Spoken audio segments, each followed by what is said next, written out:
Hello everyone, welcome to Veranda IAS. இன்னைக்கு international ரிலேஷன்ல ஒரு முக்கியமான டாபிக் தான் பார்க்க போறோம். இன்னைக்கு நம்ம பார்க்க போற டாபிக் என்ன அப்படின்னா, இந்தியாவுக்கும் நேபாளுக்கும் இடையில ரொம்ப நாளா ஒரு பார்டர் டிஸ்பியூட் இருந்துச்சு. அந்த டிஸ்பியூட் இப்போ திரும்ப எமர்ஜ் ஆக ஆரம்பிச்சிருக்கு. அத பத்தி அந்த வீடியோல பார்க்க போறோம். நீங்க நம்ம வெரண்டா ஐஏஎஸ சப்ஸ்கிரைப் பண்ணல அப்படின்னா சப்ஸ்கிரைப் பண்ணிக்கங்க. அப்பதான் நம்ம போடக்கூடிய இன்ஃபர்மேட்டிவான, யூஸ்ஃபுல்லான வீடியோஸ் எல்லாமே உங்களுக்கு நோட்டிஃபிகேஷன்ல காட்டும். ஸோ மறக்காம சப்ஸ்கிரைப் பண்ணிருங்க. ஸோ இந்த பார்டர் டிஸ்பியூட்டுக்கு பேர் என்ன அப்படின்னா, கலப்பாணி டிஸ்பியூட் அப்படிங்கிற மாரி சொல்றாங்க. இது ரொம்ப நாளாவே இருக்கு.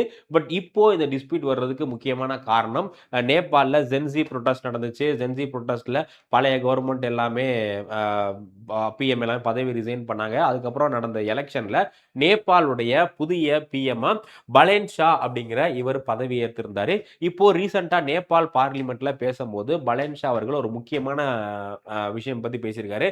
என்ன அப்படின்னா, India occupying part of Nepal. So India வந்து நேபாளுடைய ஒரு சில பகுதி, அதாவது இந்த களப்பாணி அப்படிங்கிற இந்த ஒரு சில பகுதிகள, நேபாளுடைய பகுதிகள இந்தியா அபகரிச்சுக்கிட்டாங்க, ஆக்குபை பண்ணிட்டாங்க அப்படிங்கிற மாரியும், அந்த பிரச்சனைய சால்வ் பண்றதுக்காக Nepal, UK and China. So UK, China 2 கண்ட்ரிக்கையும் வந்து இந்த பிரச்சனைய சால்வ் பண்ணி இதுக்கு மீடியேட் பண்றதுக்காக இந்த 2 கண்ட்ரியையும் கூப்பிட போறதா வந்து பேசிட்டு இருந்தாங்க. அதுக்கு நம்மளுடைய எக்ஸ்டர்னல் அஃபேர்ஸ் மினிஸ்டர் வந்து, இல்ல இந்த பிரச்சனையில நாங்க தேர்ட் பார்ட்டி யார்கிட்டயுமே வந்து பேச மாட்டோம். ஒன்லி நேபாள் கூட டைரக்டா டிப்ளமேட்டிக் ரிலேஷன்ஸ்ல இத வந்து நம்ம இது பண்ணிக்கிறோம் அப்படிங்கிற மாரி வந்து சொல்லியிருக்காங்க. இப்போ இந்த பிரச்சனை என்ன? இது எப்ப எமர்ஜ் ஆச்சு? ஏன் வந்து இந்தியாவுக்கும் நேபாளுக்கும் இந்த பார்டர் டிஸ்பியூட்? இந்த லொகேஷன் இந்தியாக்கே ரொம்ப ரொம்ப முக்கியம் அப்படிங்கிற எல்லா விஷயம் பத்தியும் பார்க்க போறோம். ஸோ ஃபர்ஸ்ட் இந்த லொகேஷன் எங்க இருக்கு அப்படின்னா, உத்தரகாண்ட் இருக்கு இல்லையா? ஸோ இந்த இடத்துல, இந்தியா மேப்ல இந்த இடத்துல உத்தரகாண்ட் இருக்குல்ல? ஸோ உத்தரகாண்ட் கிட்ட கலப்பாணி, லெப்புலே, அதுக்கப்புறமா வந்து லிம்பேதுரா. ஸோ இந்த லொகேஷன் அப்படிங்கிறது ஒரு try junction location. India, Nepal, அதுக்கப்புறமா சைனாவுடைய திபேத் ரீஜன். இந்த 3 ரீஜியனையும் இன்டகிரேட் பண்ணக்கூடிய ஒரு பார்ட் தான் என்ன அப்படின்னா, இந்த லிம்பேதுரா, கலப்பாணி, லெப்புலே அப்படிங்கிற இந்த ஒரு இது. ஸோ இந்தியாவில் உத்தரகாண்டுடைய பார்டர்ல வந்து இருக்கு. ஸோ இது வந்து நேபாள். இது வந்து நேபாள். இங்க மகாகாளி அப்படிங்கிற ரிவர், அதே மாதிரி காளி அப்படிங்கிற ரிவர் தான் இந்த பார்டர். இந்த நேபாளுக்கும் இந்தியாவுக்குமான முக்கியமான பார்டரா காளி அப்படிங்கிற ரிவர் தான் வந்து பார்டரா இருக்கு. ஸோ இந்த இடத்துல தான் இப்போ வந்து பிரச்சனை. இந்த ஏரியாவை நேபாள் வந்து அவங்களுடைய ரீஜன் அப்படிங்கிற மாதிரி சொல்றாங்க. இந்தியா இல்ல, இது வந்து எங்களுடைய ரீஜன் அப்படிங்கிற மாதிரி சொல்றோம். ஸோ இப்போ இந்த ரீஜனுக்காக தான் நம்ம வந்து சண்டை போட்டுட்டு இருக்கோம். இந்த லொகேஷனை பொறுத்தவரை high altitude Himalayan mountain pass. Actually அந்த லெப்புலே அப்படிங்கிறது ஒரு பாஸ். நம்ம ஜியோகிராஃபில கேள்வி படிச்சிருப்போம் இல்லையா, லெப்புலே பாஸ்ன்னு சொல்லிட்டு. ஸோ அந்த லெப்புலே பாஸ் தான் இது. பாஸ் அப்படிங்கிறது என்னன்னா, பெரிய மலை இருக்கும். அந்த மலையில ஒரு சின்ன கேப் மாதிரி இருக்கும், நம்ம போறதுக்கு வழி மாதிரி இருக்கும். அதுக்கு பேர் தான் பாஸ் அப்படிங்கிற மாதிரி சொல்றோம். ஸோ இப்போ இது வந்து லெப்புலே அப்படிங்கிற இது வந்து ஹிமாலயா கூடிய முக்கியமான பாஸ். இது எங்க இருக்கு அப்படின்னா, குமோன் ரீஜியன், உத்தரகாண்ட்ல இருக்கக்கூடிய குமோன் ரீஜியன்ல இருக்கு. இது இந்தியா, நேபாள், தென் திபேத் ரீஜன், சைனாவுடைய திபேத் ரீஜன். இது மூணையும் கனெக்ட் பண்ணக்கூடிய, ஜாயின் பண்ணக்கூடிய ஒரு ட்ரை ஜங்ஷனல் பாயிண்ட் தான் இந்த லெப்புலே அப்படிங்கிற இந்த ஒரு பாயிண்ட். இதோடைய இம்பார்ட்டன்ஸை பொறுத்தவரை, இது ட்ரெடிஷனல் இந்தியாவுக்கும் திபேத்துக்குமான ஒரு ரூட்டா இருந்திருக்கு. ஓகேங்களா, அந்த காலகட்டத்தில் இந்தியாவுக்கும் திபேத்துக்கும் இடையில ரிலேஷன்ஷிப் இருந்தப்போ இது வந்து ஒரு ரூட்டா வந்து இருந்திருக்கு.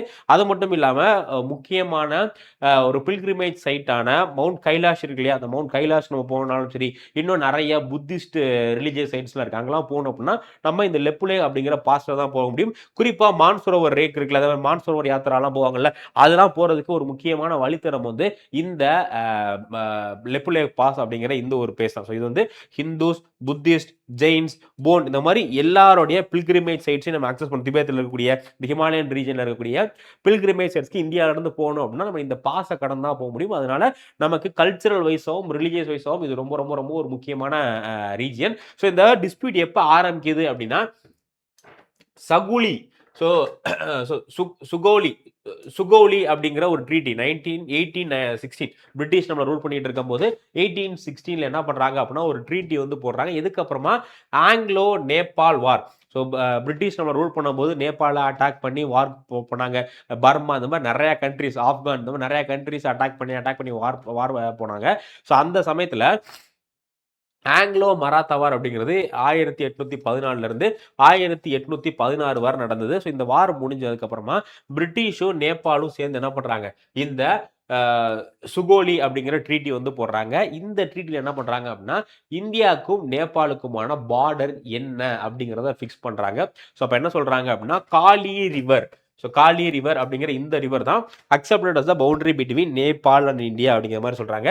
பட் இப்போ பிரச்சனை என்ன அப்படின்னா, நம்ம எல்லாத்துக்குமே தெரியும் ரிவருக்கு ஒரு ப்ராப்பரான பவுண்டரி கிடையாது. ஒரு சில டயத்துல ரிவர் வந்து நேரா போகும், ஒரு சில டயத்துல ரிவர் வந்து பெண்ட் ஆகி போகும், இன்னும் ஒரு சில டயத்துல மழை காலத்துல ரிவருடைய பவுண்டரி வந்து பெருசா இருக்கும், இல்ல வெயில் காலத்துல ரிவருடைய பவுண்டரி வந்து சிறுசா இருக்கும் இல்லையா? ஸோ இந்த மாதிரி இந்த ரிவர்னால தான் இப்போ இந்த பார்டர் டிஸ்பியூட் ஏற்பட்டதுக்கு முக்கியமான ரீசன். ஓகே, ஸோ இப்போ இந்த கோர் ப்ராப்ளம் என்னன்னா, இந்தியா வந்து காலி ரிவர் ஆரிஜினேட் நியர் கலப்பாணி, இந்த கல்பாணி அப்படிங்கிற பகுதி இருக்கு இல்லையா, இங்கதான் வந்து காலி ரிவர் அப்படிங்கிறது ஆரிஜினேட் ஆகுது. ஸோ அதனால இந்த பகுதி எல்லாமே எங்களுக்கு, ஏன்னா காலி ரிவர் ஆரிஜினேட் ஆகிறதுக்கு உள்ள என்னென்ன பகுதி இருக்கோ அது எல்லாமே இலங்கைக்கு. ஸோ அதனால கலப்பாணி, லிப்புகுலே, லிம்பேதுரா இந்த மாதிரி எல்லா பகுதிகளும் இந்தியாவுக்கு தான் சொந்தம். ஏன் அப்படின்னா காலி ரிவர் அப்படிங்கிறது இந்தியாவில் ஆரிஜினேட் ஆகுது. ஸோ அப்போ இது வந்து இந்த ரிவருக்கு ஈஸ்டர்ன் சைடு இருக்கிறது எல்லாமே நாங்க எடுத்துப்போம் அப்படிங்கிற மாதிரி வந்து, வெஸ்டர்ன் சைடு இருக்கிறத நாங்க எடுத்துப்போம் அப்படிங்கிற மாதிரி சொல்றாங்க. நேபாள் என்ன சொல்றாங்க அப்படின்னா, காலி ரிவர் வந்து இன்னும் வெஸ்ட்ல, ஸோ இன்னும் வந்து ரொம்ப வெஸ்ட்ல தான் வந்து ஆரிஜினேட் ஆகுது. ஸோ அதனால அது வந்து எங்களுடைய டெரிட்டரி அப்படிங்கிற மாதிரி வந்து இவங்க சொல்றாங்க. ஸோ கலப்பாணி, லெப்புலே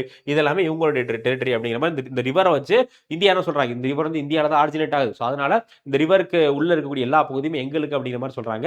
இந்தியா வந்து இங்க தான் இந்த ரிவர் ஆரிஜினேட் ஆகுதுன்னு சொல்றாங்க. நேபாள் என்ன சொல்றாங்க, இது வந்து இங்க ஆரிஜினேட் ஆகுது. ஸோ அப்போ இந்த சாரி இன்னும் கொஞ்சம் வெஸ்ட்ல ஆரிஜினேட் ஆகுது. ஸோ அதனால இந்த பகுதிகள் எல்லாமே எங்களுக்கு அப்படிங்கிற மாதிரி சொல்றாங்க. இதுதான் வந்து மெயினான பிரச்சனை. இந்த ரிவர் எங்க ஆரிஜினேட் ஆகுது, இதோடைய கோர்ஸ் எது, இதோடைய லைன் பவுண்டரி எது அப்படிங்கிறத இன்னும் ப்ராப்பரா டிமார்க்கெட் பண்ண முடியல. ஸோ அதுதான் இதுக்கான பிரச்சனை. இப்போ நமக்கு இந்த லெப்புலேக் அப்படிங்கிற இந்த ஒரு ரீஜன் மேட்டர் அப்படின்னா, ஃபர்ஸ்ட் ஸ்ட்ராட்டஜிக் லொகேஷன். இது வந்து சைனா பார்டருக்கு பக்கத்துல இருக்கக்கூடிய ஒரு முக்கியமான பார்டர். ஸோ ஃபியூச்சர்ல இந்த பார்டர் நேபாளுக்கு போயிருச்சுன்னு வச்சுக்கோங்க, சைனா அந்த இடத்துல வந்து ஆர்மி பேஸோ இல்ல சம்திங் ஏதோ நம்மள இந்தியா ஈஸி அட்டாக் பண்ற மாதிரியான ஒரு இன்ஃப்ராஸ்ட்ரக்சர் அமைக்கிறதுக்கு வாய்ப்பு இருக்கு. ஸோ ஸ்ட்ராட்டஜிக்கலா இது ரொம்ப ரொம்ப முக்கியம். நம்ம பார்டர் செக்யூரிட்டிக்கும் சரி, அதே மாதிரி சர்வேலன்ஸ்க்கும் இது ரொம்ப ரொம்ப முக்கியம். அடுத்து எக்கனாமிக்கல் ஆப்பர்ச்சுனிட்டி வந்து பாத்தீங்க அப்படின்னா, ஃபர்ஸ்ட் ஸ்ட்ராட்டஜிக் டிஃபென்ஸ் டைமென்ஷன்ல முக்கியம். ரெண்டாவது எக்கனாமிக் வைஸ்ல பாத்தீங்க அப்படின்னா, historic trade corridor between India and Tibet. இந்தியாவுக்கும் திபெத்துக்கும் இடையில ஒரு மிக முக்கியமான ட்ரேட் ரூட்டா இது வந்து இருந்துச்சு. ஸோ அடுத்து வந்து ஃபெசிலிட்டி கிராஸ் பார்டர் காமர்ஸ், அந்த ட்ரேடுக்கு எல்லாமே ரொம்ப ரொம்ப முக்கியம். அடுத்து ரிலீஜியஸ் இம்பார்ட்டன்ஸ் சொன்னேன் இல்லையா, கைலாஸ் மான்சரோவர் யாத்திரை, அந்த மாதிரி நிறைய முக்கியமான பில்கிரிமேஜ் சைட்ஸ் எல்லாமே அங்கே தான் இருக்கு. ஹிந்துஸ், சீக்ஸ், ஜெயின்ஸ், இந்த மாதிரி எல்லா முக்கியமான ரிலீஜியன்ஸ் உடைய பில்கிரிமேஜ் சைட்டும் அங்கே தான் இருக்கு. ஸோ அதனால ரிலீஜியஸ் இம்பார்ட்டன்ஸ் இருக்கு. அதுக்கு முக்கியமான ஜியோபாலிட்டிக்கல் இம்பார்ட்டன்ஸ். ஏன் அப்படின்னா இந்த ரீஜியன் அப்படிங்கிறது இந்தியா, நேபாள், சைனா இது மூணையும் கனெக்ட் பண்ணக்கூடிய, லிங்க் பண்ணக்கூடிய ஒரு ரீஜியன். அதனால இந்த ரீசன்ஸ்னால இது இந்தியாவுக்கு கண்டிப்பா தேவை. ஓகேங்களா? ஸோ இப்போ ரீசெண்டாக பார்த்தீங்க அப்படின்னா 2015 இந்தியாவும் சைனாவும் ஒரு அக்ரிமெண்ட் போட்டாங்க. Agree to expand trade through Lipulekh. இந்த லிப்புலேக் வழியா ட்ரேட் பண்ணலாம் அப்படிங்கிற மாதிரி வந்து இது பண்ணாங்க. பட் அதுக்கு நேபாள் வந்து அப்போ ப்ரொடெஸ்ட் பண்ணி இந்த மாதிரிலாம் பண்ணக்கூடாது, அது வந்து எங்களுடைய டெரிட்டரி அப்படிங்கிற நேபாள் வந்து சொல்லியிருந்தாங்க. அதுக்கப்புறம் 2020 இந்தியா இனாகிரேட்டட் த தர்ச்சுலா லெப்புலேக் ரோட் அப்படிங்கிற இந்த ஒரு ரோடு வந்து போட்டாங்க. எதுக்காக அப்படின்னா இந்த பில்கிரிமேஜ், ஸோ அங்கே போகக்கூடிய அந்த லெப்புலேக் வழியாக போகக்கூடிய மக்கள் இருக்காங்கல்ல, அவங்களுடைய இந்த பில்கிரிமேஜஸ் உடைய நலனுக்காக வந்து போட்டாங்க. பட் அதுக்கும் நேபாள் வந்து இது பண்ணாங்க. அதுக்கப்புறம் ரீசெண்டா நேபாள் என்ன பண்ணாங்கன்னா, அவங்களுடைய மேப் வந்து ரிலீஸ் பண்ணியிருந்தாங்க. அந்த மேப்ல இந்த ரீஜியன் எல்லாமே அவங்க ரீஜியன் மாதிரி காட்டியிருந்தாங்க. ஸோ அதுக்கு இந்தியா அப்போஸ் எல்லாம் பண்ணாங்க. ஸோ இப்போ இந்த பிரச்சனை மறுபடியும் எமர்ஜ் ஆயிருக்கு. இப்போ புதுசாக கவர்மெண்ட் வந்திருக்கிறதுனால, அவங்க ஜென்சி ப்ரொடெஸ்ட்லாம் நடந்து வந்திருக்கிறதுனால அவங்க வந்து இந்த இதை வந்து சால்வ் பண்ணி ஆகணும், அந்த ரீஜன் வந்து எங்களுக்கு தான் வேணும் அப்படின்னு கேட்டுட்டு இருக்காங்க. இந்தியா இல்லை அது எங்களுக்கு அப்படிங்கிற மாதிரி சொல்றாங்க. ஸோ ஃபியூச்சரில் இது எப்படி சால்வ் பண்ண போறாங்க, டிப்ளமேட்டிக் மூலியமா சால்வ் பண்ண போறாங்களா இல்லை தேர்ட் பார்ட்டி கூப்பிட போறாங்களா அப்படிங்கிறத நம்ம பொறுத்து இருந்தா பார்க்கணும். இதை பத்தி உங்களுடைய கருத்து என்ன அப்படிங்கிறத மறக்காம கமெண்ட் செக்ஷன்ல சொல்லுங்க. ஸோ நம்ம அடுத்த ஒரு வீடியோல வேற ஒரு நல்ல டாபிக்கோட மீட் பண்ணலாம். Thank you guys, thank you. Veranda IAS, where your dream becomes reality.